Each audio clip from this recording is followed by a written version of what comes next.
You've made it to Chiro Hustle Live. Sit back and learn from the greatest influencers in the profession. This week's episode is brought to you by Clothes for Chiro, Legacy Wealth Management, Posture Screen, Universal Traction Systems, Vantage Point Marketing, Imaging Services, Zingit Solutions, Chiro Thin, Dr. Peter Goldman's Zone School of Healing, and Everest Chiropractic Bootcamp. Let's hustle. Hey everybody, Jim Chester here. I have Dan Sullivan with me over that direction. Yeah, I got it right for once. And you're in North Carolina, Charlotte, right? That's correct.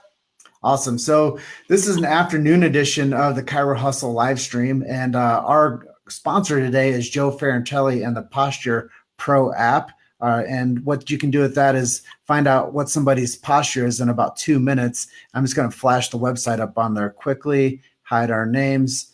And there we go. Postureanalysis.com is where you go for the Posture Pro app.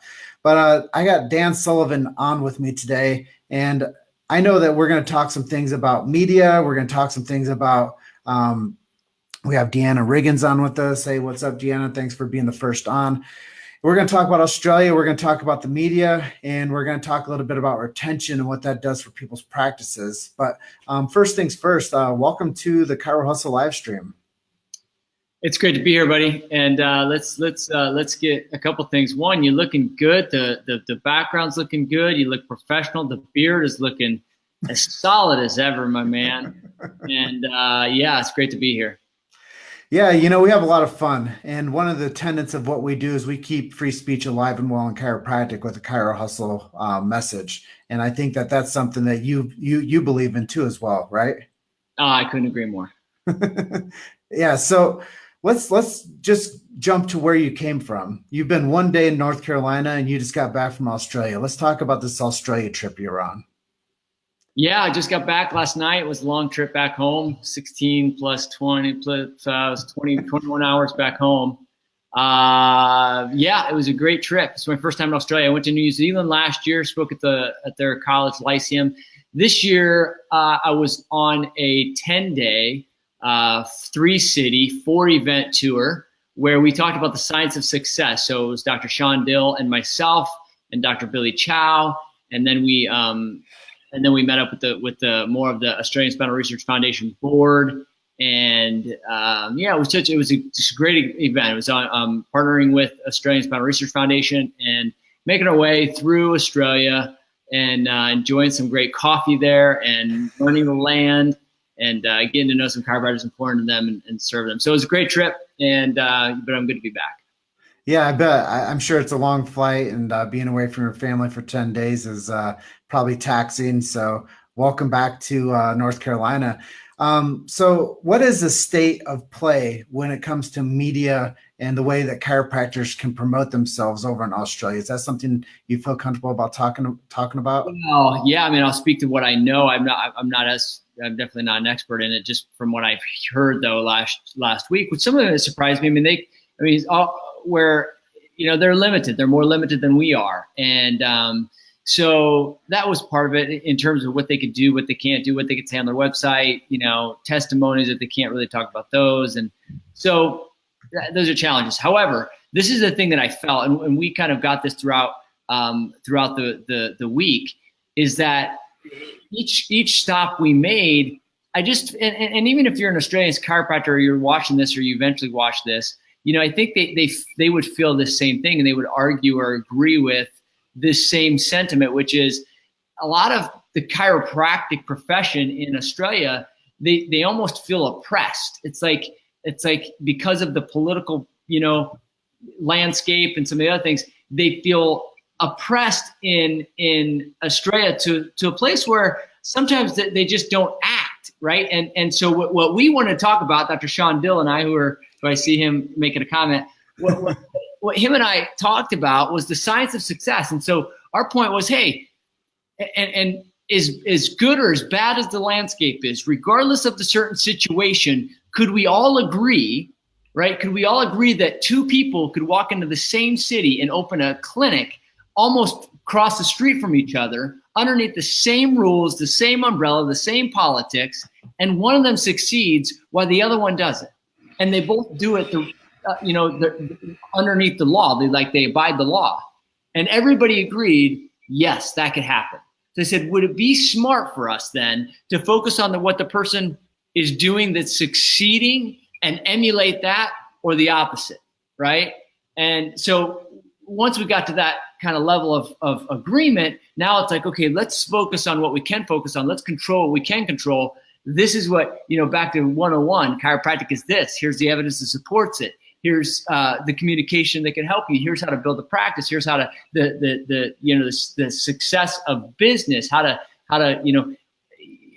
frame your entire outlook and outreach on people that are doing it in big ways. So it was good. It was a good event. It was good events. More importantly, I kind of come away from that saying, our work's cut out for us. But if you look at the right things, you focus on the right things, you'll get what you're looking for, and that is success if that's what you want. So yeah, it was a great trip. Yeah, I think that when we dial into successful models, it makes sense for us to emulate certain things that are working out there in the marketplace. I think that once we start to realize that the world is full of opportunities, and if we just focus on what's working for other people, like Ryan Reeder says, well done, chaps, great stuff. When we talk about things that matter to us, and that's chiropractic, and that's what our conversation was off camera, was how serious it is for us having these opportunities. And when you get the positioning like they're in over in Australia, where they feel like they might be stifled a little bit, or they might be a little oppressed, or they might be feeling some things within the marketplace when it comes to media promotions, we have to pay attention to that stuff too, because it has a ramification here stateside. If we don't feel like we have all the ability in the world to promote chiropractic within the guidelines that we have, then we should all be maximizing these opportunities, because we see what happens when we don't. Yeah, no, totally. It goes back to that, kind of mindset where everything is either an obstacle that's going to tear you down and prevent you from doing something, or it's an obstacle that presents an opportunity. How you look at it matters. Your perspective, what changes. Sorry. So again, you're sitting there as a doc or student or whoever's out there listening to this. You're listening to it live. You listen to it in the post. You can either look at it and say, "Hey, that is an obstacle, and that stinks," and it'll crush you, or you're saying it is an obstacle, that's an opportunity. How do we make it happen, right? Because I guarantee you, whatever obstacle there is out there, there's somebody that's made it happen despite that obstacle. So that's where it comes back to for me, kind of going into a bigger picture, which is it's never been a better time to be a chiropractor. Chiropractic is as revolutionary as it was in 1895, arguably even more. Look around you, right? There's still, I guarantee, even in the country, I always start every talk off. I'm like, are we in a country or a continent? Is Australia a country or a continent? And but whether you're in Australia as the continent or the country, you look around, look at the amount of chronic disease, look at the amount of people in pain, look at the amount of people taking drugs, look at the amount of people that are have no hope. Like, that's not getting any smaller. At the same time, look at the landscape of a human being, right? And the innate intelligence and how they were created. And you go back 123 years, that hasn't changed, right? Look at the chiropractic adjustment, its influence on human health and performance, that hasn't changed. So what we have to recognize is that we still have this great big thing, and we have this the same thing that BJ Palmer had that took around the world. We have it now. The question is, what's your perspective of it? I just can't shut up about it, because I look at the evidence, I look at the science, I look at our philosophy, I look at the need of a culture, and I can't come to any other conclusion than it's never been a better time, right? But at the same time, it's like Henry Ford said, whether you think you're right or you're wrong, you're right. If you complain about how bad it is, and that's all you see, right, then you see what your results are going to be. So again, we want to shine light on them, and our objective was to bring some. For me, my side of it was to bring some literature, bring some science. What is the evidence? What does it say we do? What is 2018 look like in terms of what we know happens with the adjustment, the influence underneath our hands, and then how to communicate that effectively. And as you probably realize, it's even more important for people to have research in order to stand up for what they're doing and why they're doing it. And that's what the Australian spinal research is doing over there, is they're creating content for people to feel comfortable in standing up for what the chiropractic adjustment is doing. No, that's exactly it, right? And then and showing people how we can stay in our lane, right? We can talk about and meet people where they're at, be relevant to them, without making outlandish claims, and that requires us to understand our philosophy, understand the science that backs it up, and then deliver goods with the art. So yeah, you're exactly right. We got to know our stuff. We got to have stuff. We have to defend our stuff, and we have to be able to communicate effectively. So yeah. And I think what you're doing with Sean Dill and that group with Billy Chow and Patrick Sim is you're creating a synergy that is actually collaborating.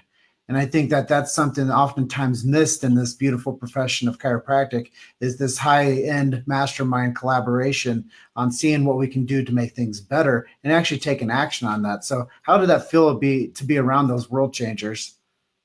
Oh, it's always good. Yeah, I got to spend a week with Sean and Billy, and we ate some good food. I enjoyed some good coffee. We had some good wine. It was just a great week, and being around great chiropractors, being able to pour into them. I mean, here's the thing. Like, this is just, and I can't speak for Sean or Billy. I think I know them now well enough to speak from a little bit, but I'll just speak for myself, is that this is what I do. This is all I do. I mean, I think about this constantly. It's not just like a good idea, or, people ask, how do you go speak, or how do you do this? I'm like, I don't know. I've never asked that question. If you're asking that question, it's probably the wrong question, because all I know is I look at this thing called chiropractic, and I look at the world out there, and I realize, man, they don't know it. And the more they knew it, the more they would do it. Right. Or at least they'd get them an opportunity to be exposed to it. So, yeah, it's just, I look at it. Sometimes it's frustrating because I look on this side, not frustrating. It's again, an opportunity, but how many people don't know what we know.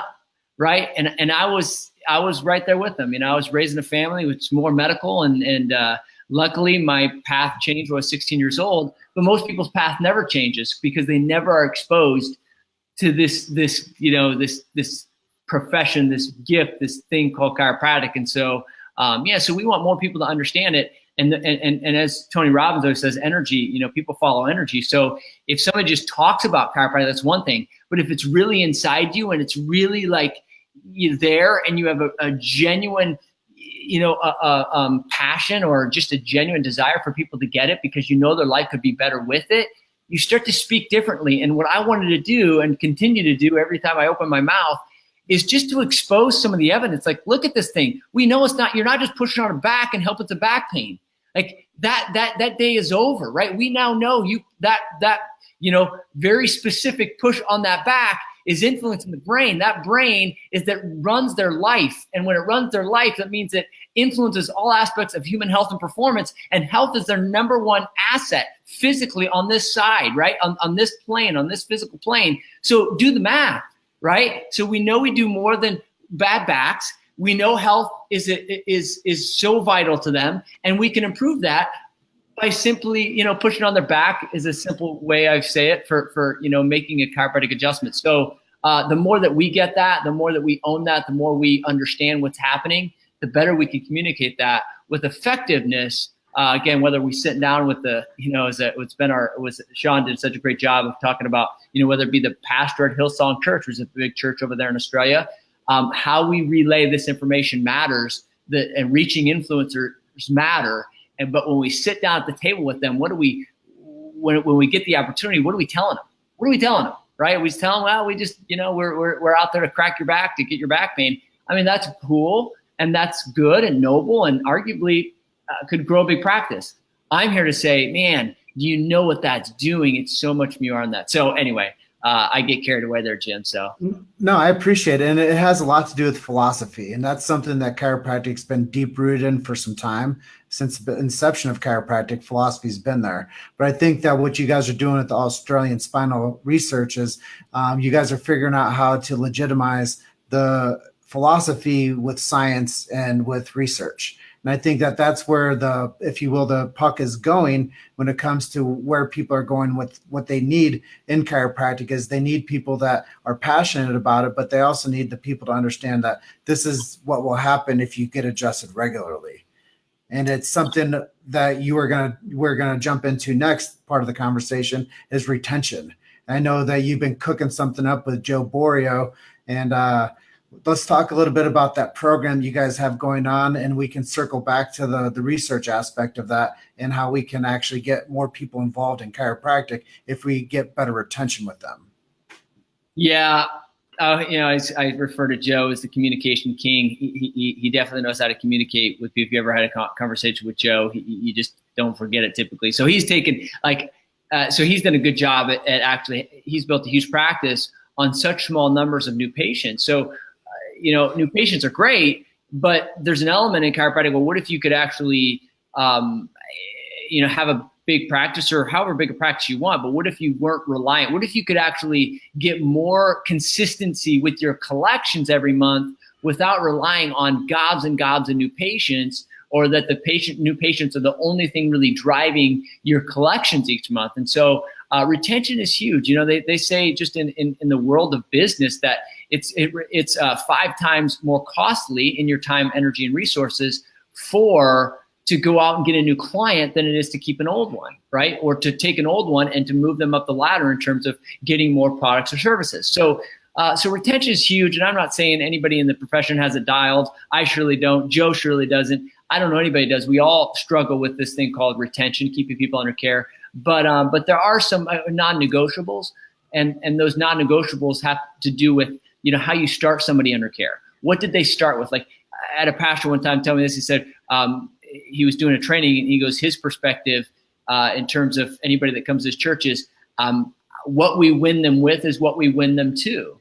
So his perspective is what I won them with. If I won them with the short term, I'm going to fix, like in his case, God's just going to fix all your finances. If that's all I won them with, if God doesn't fix their finances, then they're gone, and then they hate God. He's like, so no, I've got to win them with something bigger, something more truthful, something honest.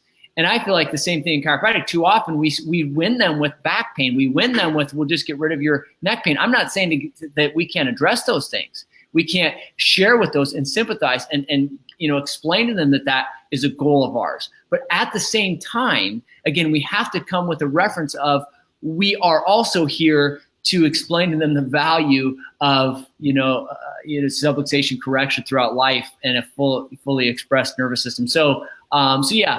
Joe and I have put together these free videos right now. We have these launch videos that we have going on. We can get some great feedback. Simple things, Jim. Like some people, like for instance, let me give you a tip.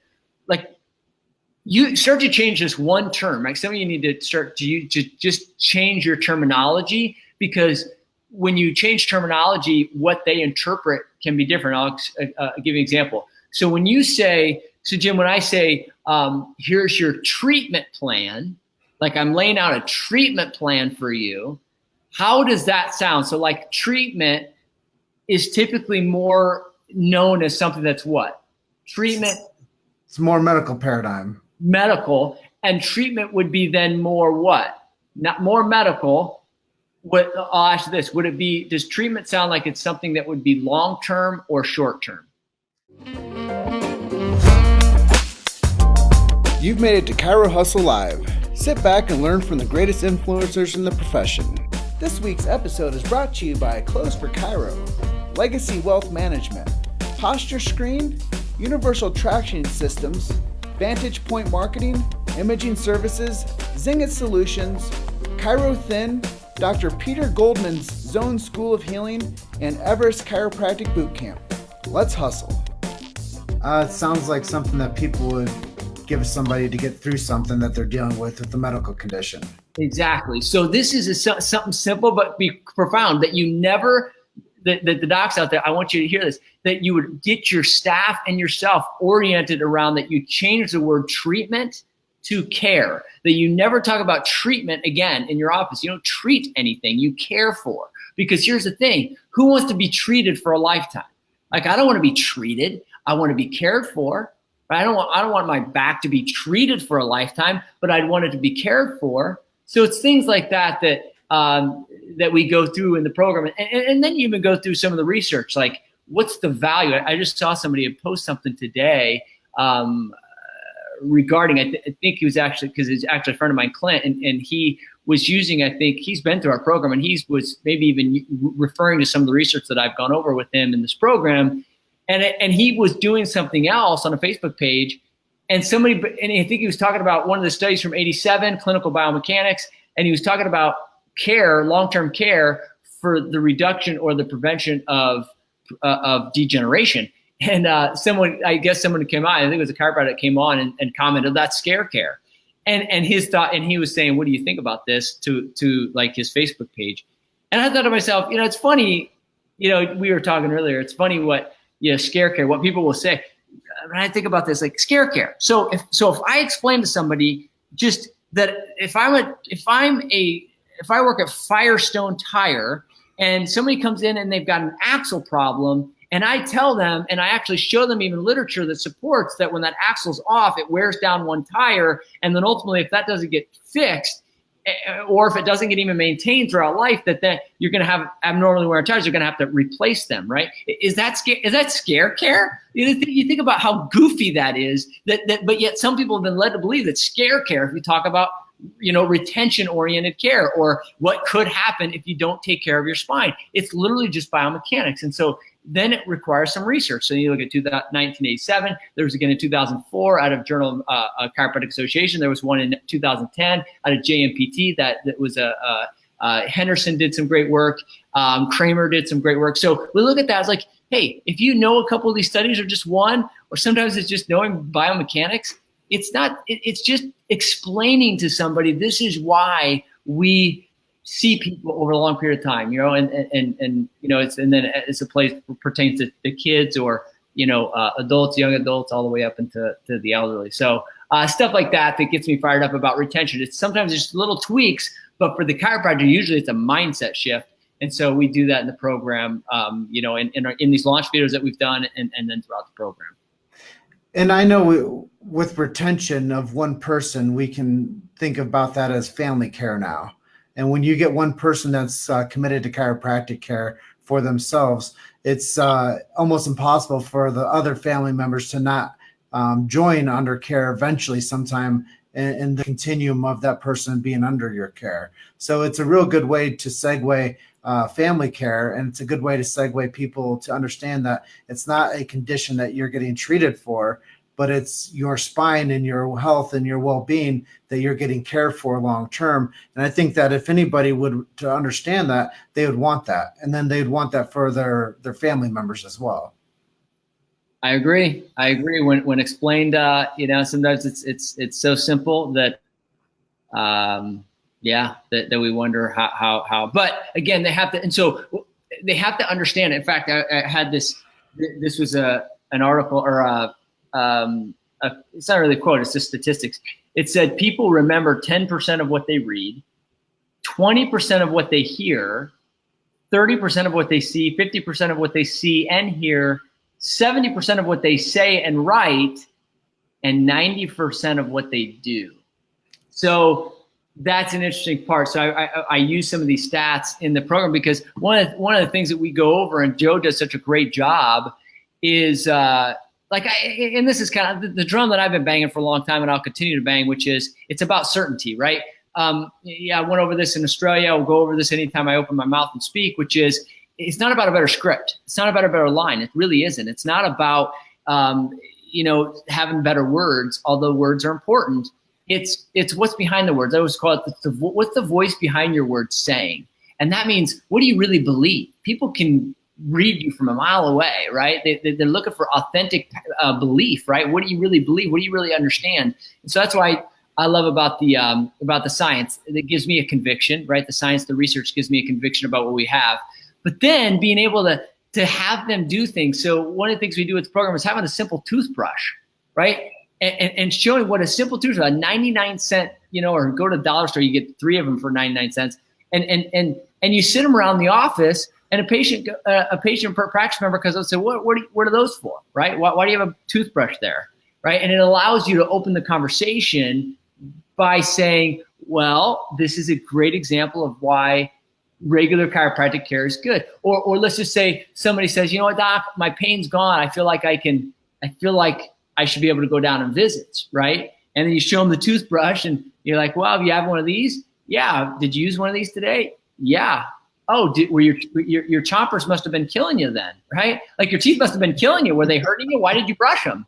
Right? And they understand that. Oh, wow, okay. Or oh, you only brushed the ones that were hurting you, right? And so they've been led to believe that chiropractic is only good for the back pain.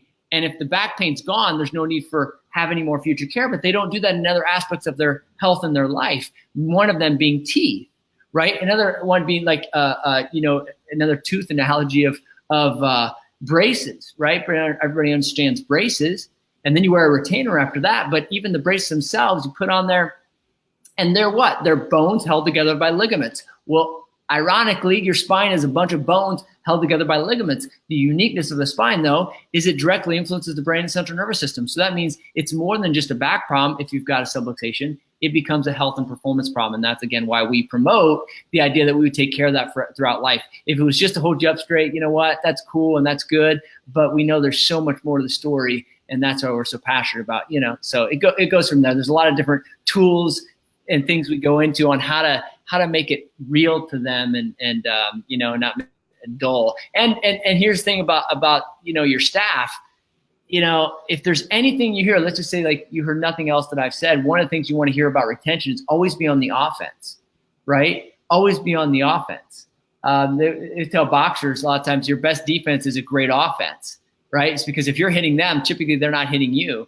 And in retention, a lot of times this is great too, is having a great offense. Always not waiting for them to say, you know what, doc, I want to be done now. You know what, doc, I'm out of pain. I want to be, no, like it's always constantly being in front of them. Not weird. There's a lot of chiros that are just, sometimes they're just weird, right? You just kind of like, it's like, so it's like being relevant. It's being genuine. It's being able to be, relatable to them, but also never miss an opportunity to your walls should speak, and tools and poster, all that should speak. Some people say, well, I want my office to look like a art museum, and that's fine. I'm more, again, to different strokes for different folks, man. I'm more like, hey, any opportunity I get to drive home the importance of nervous system health and their spinal health, because I got such a small amount of time with them, and they're out there so often, and so yeah, there's a lot of things with retention, so I get excited about it. The things that you share with people are things that they should be taking notes on. And I think that when you just simplify it down, everybody should probably, that's watching this, understands that I want to get checked and adjusted at least once a week for the rest of my life. I want to at least get checked for subluxation and adjusted if necessary when I get checked for the rest of my life. And some people might say, well, why would you want that? Or why is it necessary? But now what you're saying is the research with understanding the dynamics of physiology change, and that the spine changes without proper maintenance to it, which we're going to call hygiene now. So I think that culturally speaking, understanding that spinal hygiene is something we had to be aware of. So kudos to Tabor Smith out there for leading the pack with the spinal hygiene movement. But understanding that when you have the certainty to say, these are why you should retain people into your practice under care, so these things down the line don't happen. And you can't let the patient or the practice member make their decision on when they're done. Like, you have to be the doctor. That's why you go to school, to give people care to the caliber that you do, because you do make the recommendations. Yeah.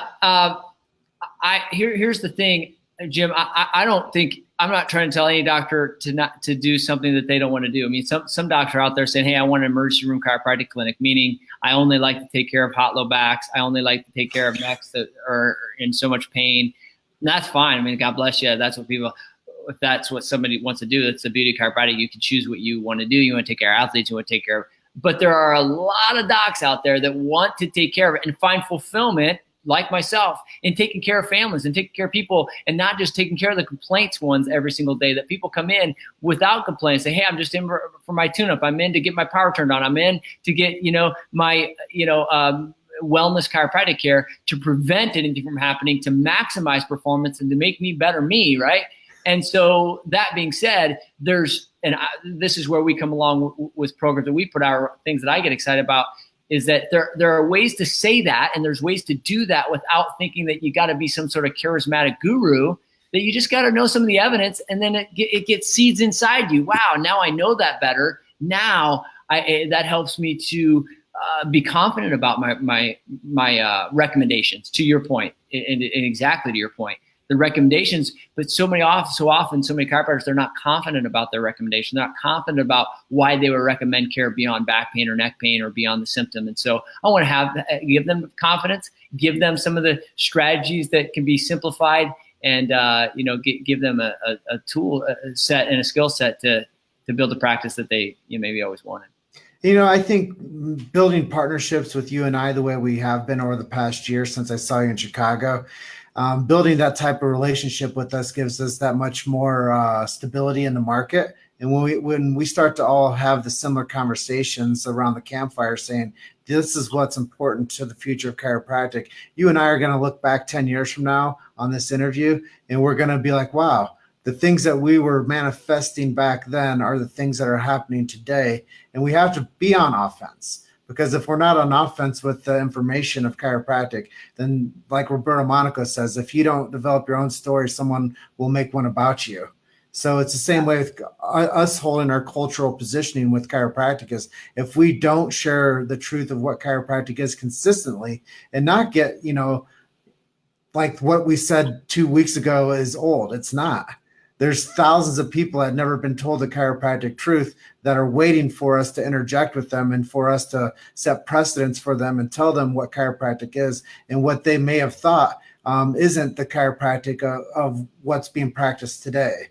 And I think that that's a huge thing, is getting chiropractic outside the four walls of chiropractic, getting you out to speak to groups of people that aren't chiropractors. I mean, that's where the position of the chiropractic leader needs to eventually flourish to, is going out to large groups of people that are full of influencers, like these people you're talking about, the heads of churches, and they need to get out there and to, speak to large groups of people that is a new audience. Because it's great when we all get together and powwow and we talk chiropractic to the chiropractic, groups. But we, I think, have the leverage now to get out there with the chiropractors like yourself and getting out there into mainstream audiences and to communicate where the cultural position of chiropractic is right now. I think that's really what we're going to look back on and realize that was the big win. Yeah, I agree. And we got to remember this. And even for you, Jim, I know you want to change chiropractic just like we all do. But you have a unique group of people that you will reach, right? And you have a unique people that you want to reach. One thing that Sean did such a great job at when we were in Australia, and one of the things, again, the drum that he beats often, which is, and it's a good reminder for all of us, we can't take care of everybody, right? You can't serve all the chiropractors. So what do we have to do is we have to get down our ideal client, our avatar. We have to get the ones that we resonate with most, the people that we like taking care of the most. And so I recognize, hey, there's things I'm going to say on here in terms of retention, and some people aren't going to agree with it. And those aren't probably the people that I would see eye to eye with. It's fine. Maybe I can give them a gem somewhere down the road or whatever that may be. But at the same time, so in the midst, I'm going to be building a tribe of people, in every sense of the term, to that I want around me. And the same thing with practice, right? You want to build a tribe of people, and then don't worry about the other ones, right? Yeah, then you may sneak some in, but that's not your focus. Your focus is on the ones that you focus on and that you like to surround yourself with. And so, people have their own issues with certain things. And I'm reminded of that too. It's like, you know what?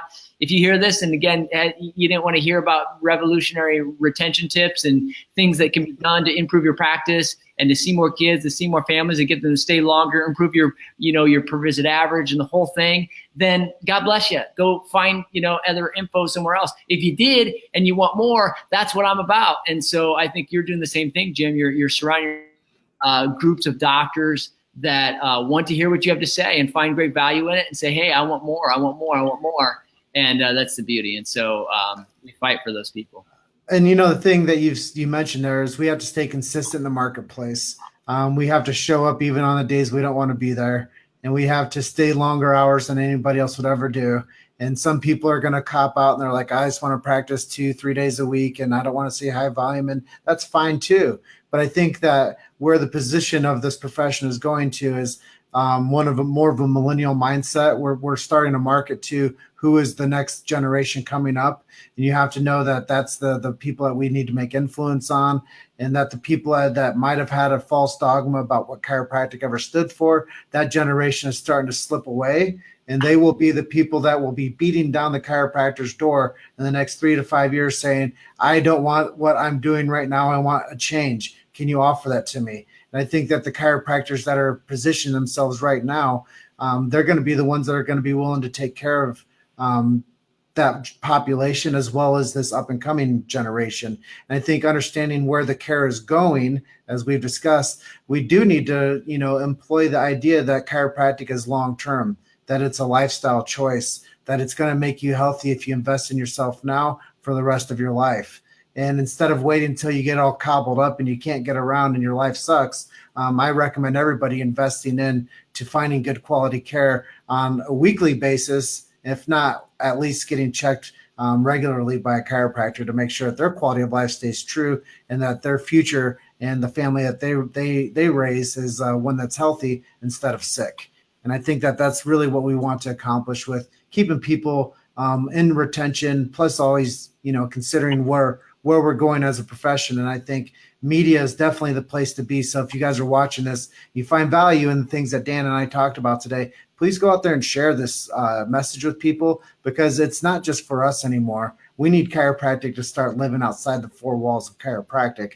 And I really think that that's the drum that I've been beating for a while. And if we don't protect the free speech in chiropractic, Dan, things that are happening in Australia will slowly spill over and happen in other communities and other groups of chiropractors. And we don't want to fall backwards anymore. We need to keep making forward momentum and pushing the chiropractic truth more mainstream than ever before. And that's really where we're at right now, is we have all the ability at our hands to tell the things that you said earlier. There's no greater time to be a chiropractor than right now. That's right, buddy. Said it well. That's exactly it. Work is hard sometimes. And one of the things that one of my I think it was I can't remember who said it exactly. It was it's right on the tip of my tongue. But he said unfortunately some people miss their chance at success because it's dressed in overalls and it looks like work. And you said it earlier. Yeah, it just takes some work sometimes. But hey, for anyone who wants more retention tips, or Joe and I go through some role playing. We go through how to explain time. We go through, go through so much. So we can post a link in here, revolutionaryretention.com. We've got 3 free videos. You can watch those, get access to those, and start implementing the stuff, because we get excited about helping you out with that. Yeah, and Dan, I just want to say thank you for being on this afternoon live stream of the Chiro Hustle podcast. And I just want to say thank you one more time to Joe Ferrantelli with the Posture Pro app for sponsoring this episode. I can't do it without my awesome sponsor, so thank you. If you guys want more information on Joe's products, go to postureanalysis.com. And I just want to say a quick shout out to Dave Major. He says, Sean Dill says, Dan mentioned that in his 4 talks in Australia. Plenty of Dave Major plugs by him. And he said, Dan, the man, heard me speak in Minnesota before he was even a chiro.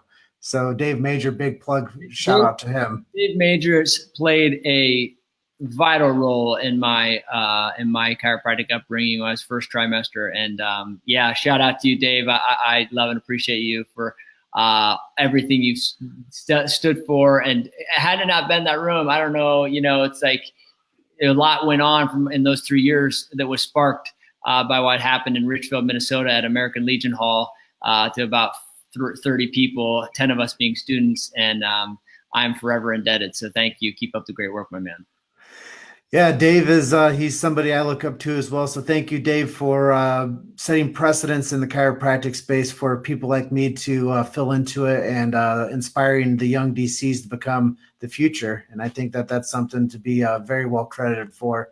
And when you do that type of interaction with people and you inspire people, there's not a price tag you can put on that, because without him doing that, you might not have gone to Australia and done that tour, affecting millions of lives tomorrow. That's right, buddy. That is right. Hey, it's an honor, my man. All right. Looking forward to your episode of Chiro Hustle, and we got you on the schedule soon. So I just want to say we'll catch you on the next episode, but you guys are just one story away. Keep hustling, and we'll catch you on the next one. Thanks, Dan. Thanks, buddy. All right. Thank you for listening to Chiro Hustle Live. Don't forget to subscribe and check back next week to continue hustling.